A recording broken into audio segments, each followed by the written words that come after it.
माझ्या माहितीप्रमाणे आज नाना पटोले आज दिल्लीत गेलेले. काल आमची अनेक नेत्यांशी चर्चा झाली. दिल्लीतल्या महाराष्ट्रातल्या जे प्रमुख नेते आहेत त्यांच्याशी आमची चर्चा झाली आणि आमची भूमिका स्पष्ट आहे. आणि ही काय आजच बोलतो असं नाही ना, की आज बोलतोय का, की आम्ही 23 जागांवर लढलो होतो. आम्ही 18 जागा जिंकल्या होत्या. संभाजीनगरची जागा फार थोड्या फरकाने आम्ही हरलो, म्हणजे 19 बरोबर.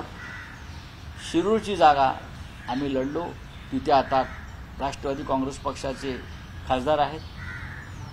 जिंकलेल्या जागांवर बोलायचं नाही, चर्चा करायची नाही, हे धोरण ठरलं आहे.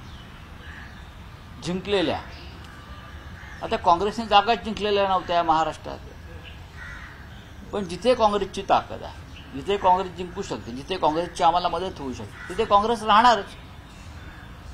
आणि ह्याच्यावरती दिल्लीचं हायकमांड काँग्रेसचं आणि आमचं एकमत झालेलं आहे.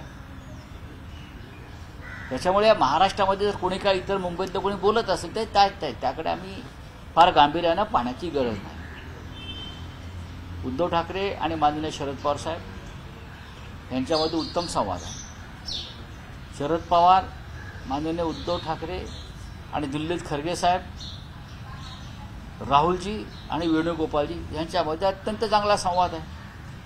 बघू ना, आम्ही पाहू की काय करायचं ते.